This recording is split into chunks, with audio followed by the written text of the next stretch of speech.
48મા નંબરનું પિંડરા પિંડરા અથવા તો પિંડારા મંદિર સમૂહ દેવભૂમિ દ્વારકા જિલ્લો. હવે જો આ પિંડરા લખેલું છે, પિંડારા કોઈ જગ્યાએ લખેલું હશે અને આ પિંડારા અથવા તો પિંડરા આ જે મંદિરનો સમૂહ છે જ્યારે પણ સમૂહ આવે એટલે એક મંદિર નહીં હોય, એ એરિયાની અંદર એક કરતાં વધારે મંદિર હશે. તો આ પિંડારા મંદિરોનો સમૂહ ક્યાં આવેલો છે એ પણ દેવભૂમિ દ્વારકામાં જ જોવા મળશે. તો પિંડારા મંદિર સમૂહ દેવભૂમિ દ્વારકા જિલ્લાના કલ્યાણપુર તાલુકાના પિંડારા ખાતે આવેલ છે, જે સ્થાનિકો દ્વારા દુર્વાસા ઋષિ આશ્રમ તરીકે ઓળખે છે. હવે સ્થાનિકો શું કહે છે કે આ જે એરિયા છે તો સાહેબ મંદિરો નથી, દુર્વાસા ઋષિનો આશ્રમ છે. એવું કોણ કહે છે? ત્યાંના સ્થાનિક લોકો કહે છે. પરંતુ આપણે ઇતિહાસના પોઈન્ટ ઓફ વ્યૂથી જોઈએ તો આ મંદિરોને શું કહેવામાં આવે છે? એરિયામાં ઘણા બધા મંદિરો છે તો પિંડારા મંદિર સમૂહ કહેવામાં આવે છે. હવે તમે જોશો ને તો અમે 5 ઇમેજ મૂકી તો અલગ અલગ 5 મંદિરો જોવા મળશે. તો આ એક મંદિર, 2 મંદિર, 3 મંદિર, 4 મંદિર, 5 મંદિર, આ રીતના અલગ અલગ તમને જોવા મળશે. આ જે ઇમેજ છે ને આ બંને એક જ છે. ઓકે, આ અલગ મંદિર છે. આ એક મંદિર, આ 2, આ 3, આ 5. ઓકે, તો 3, 4, 5 આ રીતના 5 મંદિરો તમને જોવા મળશે.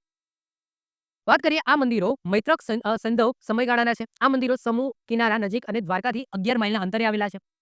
1965માં અહીં ખોદકામ દરમિયાન મોટી સંખ્યામાં શિલ્પો અને સૈંધવા કાળના સિક્કાઓ પ્રથમ વખત મળી આવ્યા.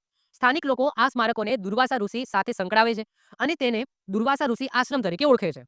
આ ભારતીય પુરાતત્વ સર્વેક્ષણ વડોદરા વિભાગ હેઠળ આવે છે. એટલે કે કોને આનું ખોદકામ કર્યું, સર્વેક્ષણ કર્યું? તો ભારતીય પુરાતત્વ સર્વેક્ષણ વડોદરા વિભાગ દ્વારા આનું શોધકામ સર્વેક્ષણ કરવામાં આવ્યું છે. તો આ મોસ્ટ આઈએમપી છે, યાદ રાખી લેજો. શું? પિંડારા મંદિર સમૂહ. પિંડારા મંદિર સમૂહ ક્યાં આવેલો છે? દેવભૂમિ દ્વારકા જિલ્લાના પિંડારા ગામમાં આવેલો છે.